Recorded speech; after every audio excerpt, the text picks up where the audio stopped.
औरंगजेब पवित्र व्यक्ती होता. औरंगजेबाला केवळ राजकारणासाठी बदनाम केलं जातंय. मालेगावचे माजी आमदार आसिफ शेखनं उधळली मुक्ताफळं. वारीमुळे रस्ता जाम होतो, मात्र आम्ही नमाज पडल्यावर तक्रारी करतात. अबू आझमींचं वादग्रस्त वक्तव्य. विधानामुळे राजकीय वादंग निर्माण होण्याची शक्यता. अबू आझमींना वादग्रस्त वक्तव्य करण्याची सवय. वादग्रस्त वक्तव्य करून प्रसिद्धी मिळवतात. मुख्यमंत्री देवेंद्र फडणवीसांची प्रतिक्रिया. फालतू विषयावर मी बोलणार नाही, असंही वक्तव्य. अबू आझमींनी वारीत येऊन बघावं. वारीकडे बोट केलं तर तोडण्यात येईल. शिवसेना आध्यात्मिक सेनेचे प्रदेशाध्यक्ष अक्षय महाराजांची प्रतिक्रिया. मुस्लिम बांधव कधीही हिंदू कार्यक्रमाला विरोध करत नाहीत. एक 4 फुटाचा माणूस दररोज मुस्लिमांवर बोलतो. अबू आझमींची नाव न घेता नितेश राणेंवर टीका. वारीच्या वेळी अबू आझमींनी केलेलं वक्तव्य म्हणजे गालबोट लावण्याचा कट. जातीय तेढ निर्माण करण्याचा प्रयत्न असू शकतो. अमोल मिटकरींचा अबू आझमींवर आरोप. अबू आझमी आमच्या धर्मावर टीका करत असतील तर आम्ही सहन करणार नाही. विजय चौधरींचा अबू आझमींना इशारा. नमाज आणि पालखीचा फरक समजण्यासाठी आझमींनी एकदा वारीत जावं. पालखीनंतर एकत्र येऊन देशविरोधाची षडयंत्र केली जात नाहीत. आनंद दवेंची प्रतिक्रिया. तुमची चमचेगिरी आणि चमकोगिरी बंद करा. जे बोलायचं ते तुमचे आणि आमचे पक्षप्रमुख बोलतील. ठाकरेंच्या शिवसेनेच्या नेत्यांवर संदीप देशपांडेंचा निशाणा. संदीप देशपांडे यांनी सकारात्मक राहायला हवं. मराठी माणसाची एकजूट होत असेल तर साथ द्या, संयम ठेवा. संदीप देशपांडेंना साईनाथ दुर्गेंचा सबुरीचा सल्ला. आदिती तटकरेंच्या हस्ते ध्वजारोहण होणं म्हणजे मुख्यमंत्र्यांकडून कामाची पोचपावती. कुंत्रे भुकतात, हत्ती जोशानं चालतो. रायगडच्या पालकमंत्री पदावरून आनंद परांजपेंची शिंदे गटाच्या नेत्यांवर टीका. मी मुख्यमंत्री असताना महिलांना समान संधी देण्याबद्दल निर्णय घेतला. कर्तृत्व फक्त पुरुषांकडे असतं हे मी कधी मानलं नाही. संधी मिळाली तर महिला देखील कर्तृत्व दाखवतात. शरद पवारांचं वक्तव्य. पुतण्यानं घरी बसा म्हटलं पण तरी पवार घरी बसत नाही. संपूर्ण भारत आपलं घर आहे असं पवार मानतात. साहित्य संमेलनाचे माजी अध्यक्ष श्रीपाल सबनीस यांचं वक्तव्य. मुंबई पालिका निवडणुकीच्या पार्श्वभूमीवर दहिसरमध्ये ठाकरेंच्या शिवसेनेला धक्का. शाखाप्रमुख, उपशाखाप्रमुख आणि अनेक गटप्रमुखांसह शेकडो कार्यकर्ते शिंदेंच्या शिवसेनेत.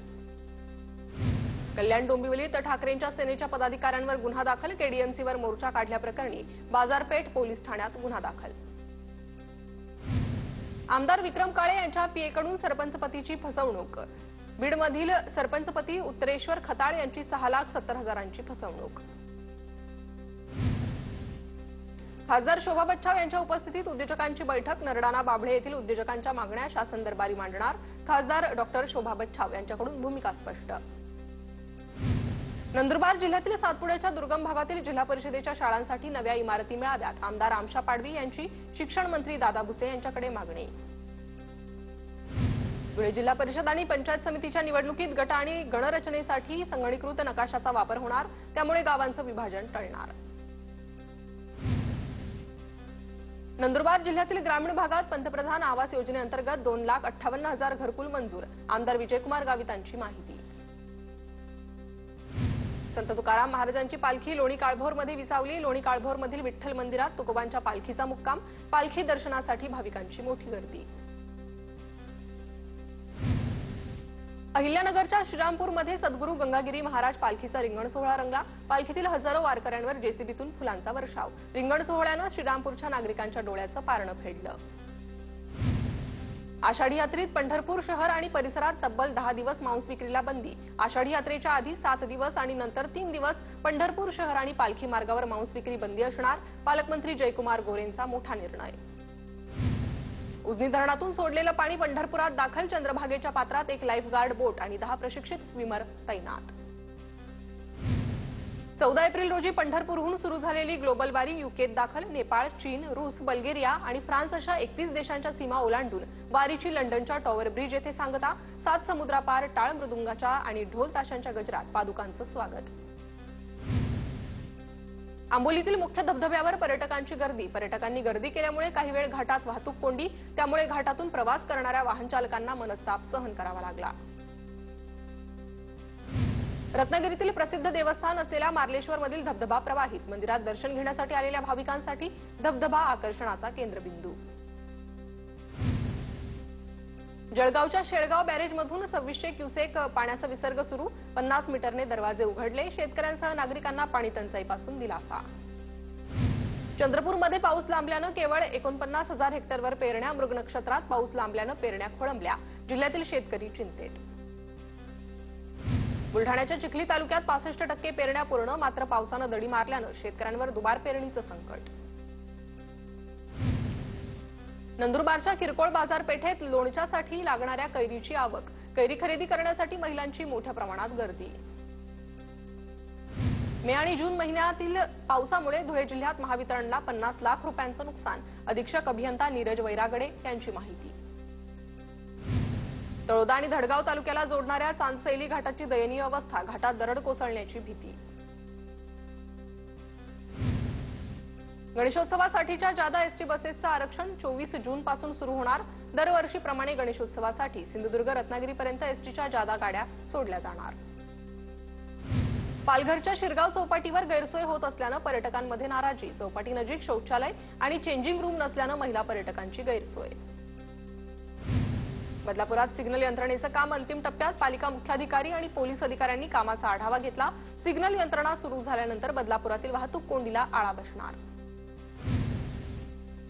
उल्हास नदीपात्रात अवैधरित्या भराव टाकल्याप्रकरणी सत्संग विहारला महसूल विभागाचा दणका, फौजदारी गुन्हा दाखल करत सत्संग विहारला 10 कोटी 16 लाखांचा दंड. बदलापुरात अट्टल चोरट्याला गुन्हे शाखेकडून अटक, चौकशीत सोनसाखळी आणि बाईक चोरीचे 4 गुन्हे उघड.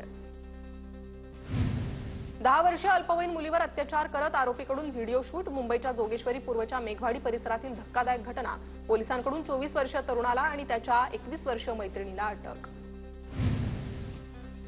भाईंदरमध्ये शिक्षकाकडून 2024 पासून 17 वर्षीय मुलीवर लैंगिक अत्याचार, भाईंदर पूर्वेच्या खासगी क्लासमधील घटना, नराधम शिक्षकाला पोलिसांकडून अटक. उल्हासनगरमध्ये महादेवाच्या मंदिरातून पिंडीवरील धातूचा नाग चोरण्याचा प्रयत्न, चोरीची घटना सीसीटीव्हीत कैद.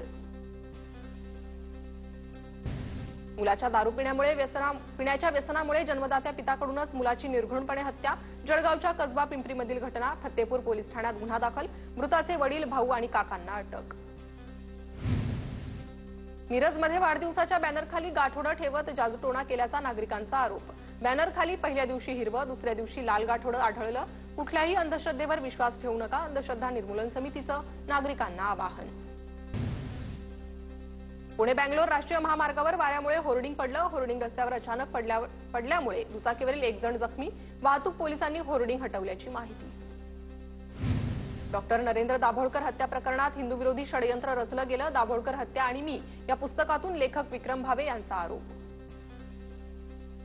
जळगावात वैश्यवाणी युवा फाउंडेशनतर्फे गुणगौरव सोहळ्याचं आयोजन, आमदार सुरेश भोळे यांच्या हस्ते 90 गुणवंतांचा सन्मान तर 4 मान्यवरांचा समाजभूषण पुरस्कार देऊन गौरव.